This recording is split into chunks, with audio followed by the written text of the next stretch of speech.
ಹಲಸಿನ ಕಡುಬು ಮಾಡಲಿಕ್ಕೆ ಅಕ್ಕಿ ತಗೊಂಡಿನಿ 2 ಲೋಟ. ಮೊದಲಿಗೆ ಅಕ್ಕಿನ ತೊಳೆದು ನೆನೆ ಹಾಕಬೇಕು 5-6 ಗಂಟೆ. ಆಮೇಲೆ ರುಬ್ಬೋದು.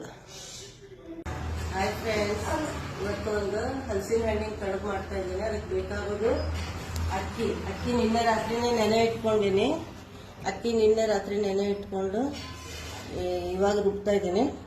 ಅಕ್ಕಿ, ಹಲಸಿನ ಹಣ್ಣು, ಬೆಲ್ಲ, ಹಸಿ ಕೊಬ್ಬರಿ, ಏಲಕ್ಕಿ ಇಷ್ಟು ಹಾಕಿ ಈಗ ಗ್ರೈಂಡ್ ಮಾಡ್ಕೊಳ್ಳೋದು ಮಿಕ್ಸಿಗೆ. ಅಕ್ಕಿ, ಹಲಸಿನ ಹಣ್ಣು, ಬೆಲ್ಲ, ಏಲಕ್ಕಿ, ಹಸಿ ಕೊಬ್ಬರಿ ಅಷ್ಟು ಗ್ರೈಂಡ್ ಮಾಡ್ಕೊಳ್ಳೋದು. ಈಗ ಬೆಲ್ಲ ಮಿಕ್ಸಿಗೆ ಹಾಕೊಂಡ್ಬರ್ತೀನಿ.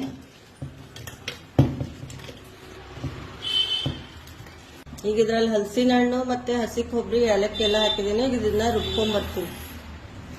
ಇದು ಹಲಸಿನ ಹಣ್ಣು, ಹಸಿ ಕೊಬ್ಬರಿ ಈಗ ರುಬ್ಕೊಂಡಿದ್ದೀನಿ. ಈ ತರ ಆಗ್ಬೇಕು ಪೇಸ್ಟ್. ಗಟ್ಟಿಯಾಗಿ ರುಬ್ಕೋಬೇಕು ಇದನ್ನ. ಈಗ ಅಕ್ಕಿ ರುಬ್ಕೋತಾ ಇದ್ದೀನಿ. ಅಕ್ಕಿನೂ ಅಷ್ಟೇ ತುಂಬಾ ಗಟ್ಟಿಯಾಗಿ ರುಬ್ಕೋಬೇಕು. ಇದನ್ನ ತುಂಬಾ ಗಟ್ಟಿಯಾಗಿ ರುಬ್ಕೋಬೇಕು.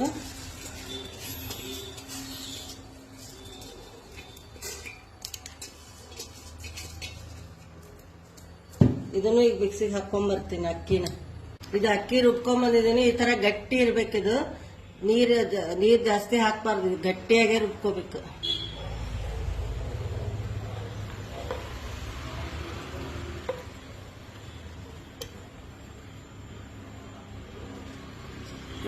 ಬೆಲ್ಲನು ಮಿಕ್ಸಿಗೆ ಹಾಕೊಂಡ್ಬಂದಿದ್ದೀನಿ.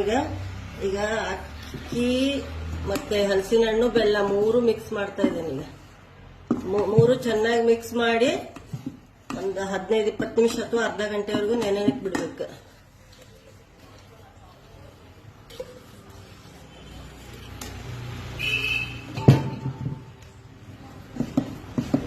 ಚೆನ್ನಾಗಿ ಮಿಕ್ಸ್ ಮಾಡ್ಬೇಕು ಹಿಂಗೆ 3.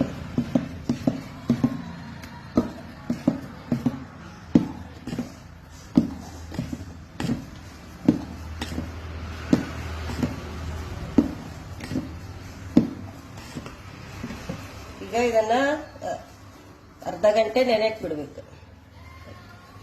ಹಲಸಿನ ಹಣ್ಣಿನ ಹಿಟ್ಟು ಈ ತರ ರೆಡಿ ಮಾಡ್ಕೊಂಡಿದೀವಿ. ಈಗ ಬಾಳೆ ಎಲೆಯಲ್ಲೇ ಈ ಬಾಳೆ ಎಲೆಗೆ ಸ್ವಲ್ಪ ತುಪ್ಪ ಹಚ್ಚಿ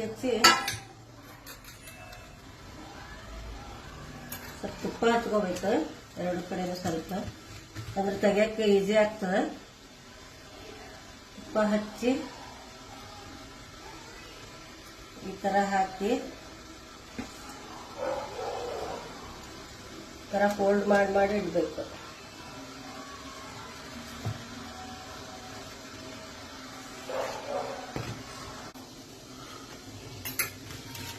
ಈ ತರ ತುಪ್ಪ ಹಚ್ಕೊಂಡು 2 ಸೈಡ್ ಒಂಚೂರು ತುಪ್ಪ ಹಚ್ಬೇಕಂದ್ರೆ ಬೇಗ ಹೇಳ್ತಾವ. ಹಾಕಿ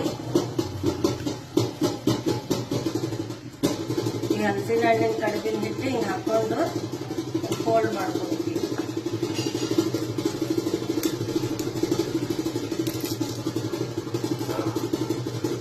ಫೋಲ್ಡ್ ಮಾಡಿ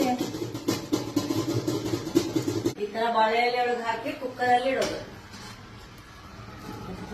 ಈ ಕುಕ್ಕರಲ್ಲಿ ಇಡೋದು 15-20 ನಿಮಿಷ ಸ್ಟೀಮ್ ಮಾಡೋದು ಅದನ್ನ. ಈಗ 15-20 ನಿಮಿಷ ಆಗಿದೆ. ಇದು ಒಳಗಡೆ ಬಂದಿದೆ ನೋಡ್ತೀನಿ.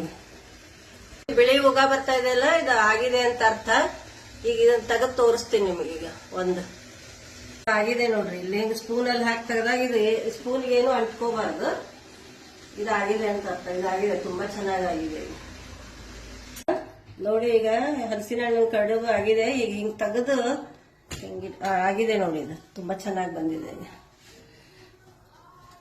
ಈಗ ಇನ್ನೊಂದು ನೋಡ್ರಿ ತೆಗಿತಾ ಇದ್ದೇನೆ. ಇದು ಆಗಿದೆ, ತುಂಬಾ ಚೆನ್ನಾಗಿದೆ ನೋಡ್ರಿ. ಹಲಸಿನ ಹಣ್ಣು ಕಡುಬು ರೆಡಿ ಆಗಿದೆ. ತಿನ್ಲಿಕ್ಕೆ ತುಂಬಾ ಚೆನ್ನಾಗಿ ಬಂದಿದೆ ನೋಡ್ರಿ. ಇದನ್ನ ಸ್ವಲ್ಪ ಟೇಸ್ಟ್ ಮಾಡ್ತೀನಿ. ತುಪ್ಪ ಹಚ್ಕೊಂಡೆ ತಿನ್ಬೇಕು. ಇದಕ್ಕ ತುಪ್ಪ ಹಚ್ಕೊಂಡು ತುಂಬಾ ಸೂಪರ್ ಆಗಿದೆ. ಹಲಸಿನ ಹಣ್ಣು, ಬೆಲ್ಲ, ಕೊಬ್ಬರಿ ಎಲ್ಲ ಹಾಕಿದೀವಲ್ಲ, ಸೂಪರ್ ಆಗಿದೆ. ನೀವು ಮಾಡಿ ನೋಡ್ರಿ. ಹಲಸಿನ ಹಣ್ಣು ತಂದು ಮಾಡಿ ನೋಡ್ರಿ. ಸೂಪರ್ ಆಗಿದೆ. ಎಮ್ಮೆ